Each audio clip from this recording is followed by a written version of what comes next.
adalah HP gaming spesial yang sukses menaklukkan keganasan Snapdragon 8 Gen 1. Habis itu layarnya bersih dengan kamera selfie under display dan pengecasan full ke 100% dalam 15 menit. Kenalin Red Magic 7 Pro.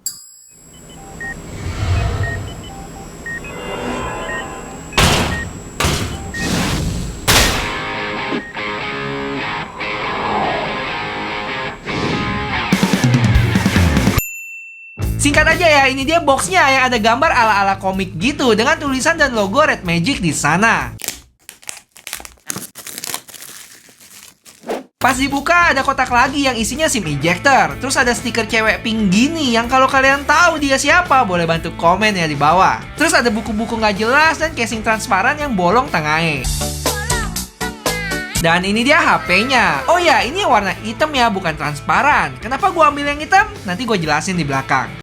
Habis itu ada kabel chargeran Type-C ke Type-C warna merah dan kepala charger 165 watt. Sadis. Habis itu kita nyalain HP-nya dan langsung disambut sama Red Magic OS 5.0 berbasis Android 12. Lanjut setting-setting dulu sambil ditemani ocehan cewek yang gue nggak ngerti nih dia ngomong apaan.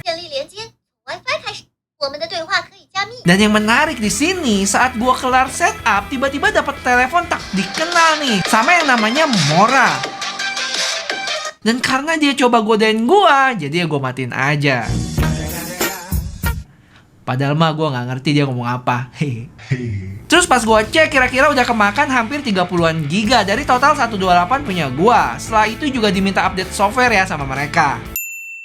Impresi gue tentang HP ini sama ya kayak pendahulunya Red Magic 6 Pro yang sempat gue review setahun lalu. Punya material yang premium dan solid dengan metal plate di tengahnya. Terus di belakangnya ada dua garis lampu LED RGB. Dan yang menarik ada lubang ventilasi di sini. Iya, HP ini ada kipasnya di dalam. Jadi lubang di belakang itu buat udara masuk dan di sampingnya itu untuk udara keluar. Yang suara kipasnya sih cukup ngeganggu. Cuma di sisi lain, kipas ini yang bikin performance HP ini lebih cihuy. Nanti gue tunjukin hasil tesnya. Terus di bagian depan dia punya layar 6,8 inch yang kalau diperhatiin, ada yang beda nggak?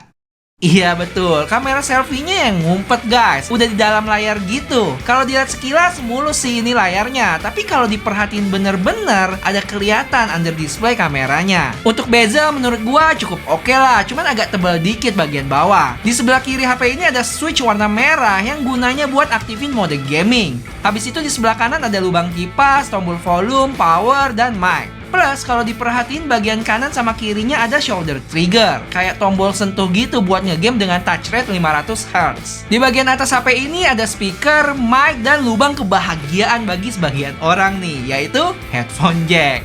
Sedangkan di bawah ada speaker, port Type-C, mic, dan dual SIM slot card yang nggak bisa tambah memori. Terus HP ini termaksud gede ya, punya tebal 9,98 mili dengan berat 235 gram. Yang jelas buat gua agak susah dipakai satu tangan. Terus pertanyaan selanjutnya, apa bedanya bang sama yang model transparan? Yang jelas lebih meriah ya di model transparannya. Kita bisa lihat kipasnya juga yang dikasih lampu RGB. Cuman sayangnya itu doang lampu warna-warninya untuk model yang transparan. Sedangkan yang non-transparan kayak gini dia ada dua lampu strip yang bisa kita atur. Jadi varian yang non-transparan ini cocok ya buat kalian yang nggak mau terlalu kelihatan kayak HP gaming. Dimana untuk versi transparan cukup rame dengan kipas dan tulisan-tulisan di belakangnya. Jadi ya balik lagi ke selera masing-masing. Singkat aja, HP ini punya layar 6,8 inch AMOLED dengan refresh rate 120 Hz. Dimana untuk versi sebelumnya Red Magic 6 Pro dan Red Magic 7 Non Pro bisa sampai 165 Hz. Mungkin gara-gara ada kamera under display-nya kali ya. Selain itu dia juga punya 960 Hz multi-finger touch sampling. Artinya makin tinggi angkanya makin responsif. Lanjut untuk performance-nya dia pakai Snapdragon 8 Gen 1 yang didukung juga oleh Redcode One, yaitu gaming chip yang berguna untuk memproses audio, RGB lights, dan haptic. Jadi biar Snapdragon 8 Gen 1-nya itu fokus ke proses lainnya. Untuk kapasitas baterainya 5000 mAh dengan 130 watt charging. Tapi adapternya tadi yang gue bilang dapat 165 watt. Yang diklaim ke 100% dalam 15 menit. Untuk kamera nggak bisa terlalu harap banyak ya. 64 megapiksel main, 8 megapiksel ultra wide, 2 megapiksel makro, dan terakhir 16 megapiksel selfie under display tadi. Untuk spek lainnya dia ini udah HP 5G, dual stereo speaker, NFC, in-display fingerprint, shoulder trigger, dan lainnya. Oke, sebelum gaming testnya, ada apa sih di gaming mode Red Magic 7 Pro ini? Pertama, buat aktifinnya kalian bisa geser tombol merah ini. Terus di sini kita bisa setting touch samplingnya ya, mau yang 480 Hz atau 960 Hz. Yang jelas 960 Hz ini lebih memakan daya. Lanjut bisa set sensitivity, gyro, dan fitur mencegah touch bagian sudut-sudut.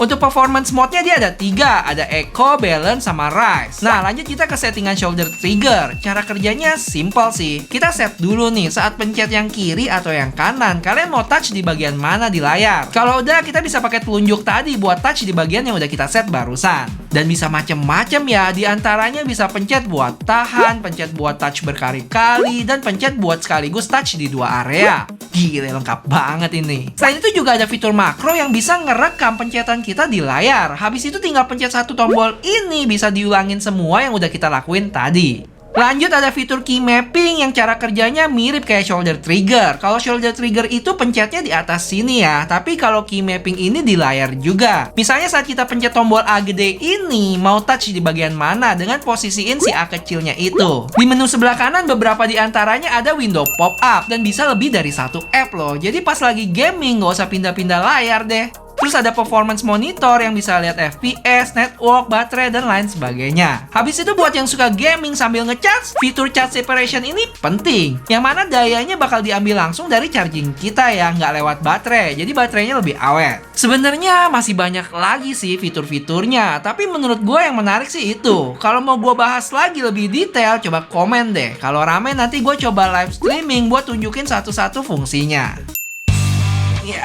Ya, langsung kita uji kemampuan HP gaming ini dengan Genshin Impact highest 60 FPS. Pengalaman mainnya mulus, apalagi didukung sama shoulder triggernya. Untuk lag yang sampai freeze gitu, gue cuma berasa 1-2 kali aja sih dari 20 menitan main. Oh ya, sekalian kalian bisa dengar kualitas speaker dari HP ini. Overall, kalian bisa lihat di grafik FPS ini dapat FPS rata-rata di 59, yang mana hasilnya sih luar biasa banget. Untuk drop tajam di menit 12-an gitu bisa diabaikan ya, karena gue lagi teleport. Sisanya walaupun ngedrop, tapi batas bawahnya masih di atas 35 FPS. Dari sisi suhu, setelah menit ke 10-an gitu udah berasa panas, dan makin ke belakang makin panas nggak nyaman buat dimainin. Tapi anehnya ya, performance-nya masih bisa stabil. Sampai di akhir gua ukur suhunya ada di sekitar 48 derajat Celcius. Untuk baterai selama gua main 20 menitan berkurang 18% guys. BTW untuk game lain sementara gua kasih settingannya dulu aja ya. PUBG dapat di HDR Extreme, Mobile Legends refresh rate-nya di high dan grafik high juga. Untuk Call of Duty dapat di grafik very high dan frame rate-nya max. Ada game lain yang mau gua tes di HP ini? Coba komen di bawah, oke? Iya, gue tahu kamera nggak terlalu penting di HP gaming ini, tapi paling enggak ada 4 hal yang kalian mesti tahu di sini. Pertama, untuk resolusi kamera belakangnya bisa sampai 8K dan 4K 60 FPS. Sedangkan kamera depan mentok di 1080p 30 fps doang. Terus untuk kamera depannya yang under display itu tuh, ya kalian tau lah hasil foto dan videonya masih kurang banget. Berasa kayak ngerekam tapi lensanya masih belum dibersihin. Cuma ya karena tujuan utamanya supaya pas ngegame layarnya jadi bersih dari notch, menurut gue ya bisa termaafkan sih. Habis itu untuk foto ultra wide detailnya masih kurang sih, tapi warnanya mendekati asli. Lensa wide-nya oke, warnanya juga konsisten dengan lensa ultra wide-nya yang mana mendekati natural. Untuk video sedikit lebih saturated dan stabilisasinya agak unik nih. Sebenarnya nggak berasa gempa, tapi kalau diperhatiin ada getaran-getaran kecil yang makin dilihat makin ganggu. HP ini punya 3 warna ya, ada black, aurora, sama transparan. Untuk harganya cukup bervariasi nih, mulai dari 10,4 juta sampai 16,2 juta rupiah. Dan kalian tahu nggak, yang 16 jutaan ini punya spek dengan RAM 18GB dan storage 1 tera. Gile, udah kayak RAM dan storage komputer aja. Dan ingat ya, itu harga resmi di Cina sana yang gua konversi langsung. Dan baru-baru ini Red Magic Series 7 keluarin versi globalnya yang secara spek ada sedikit beda. Kayak misalnya dari sisi chargingnya itu support di 65 watt aja.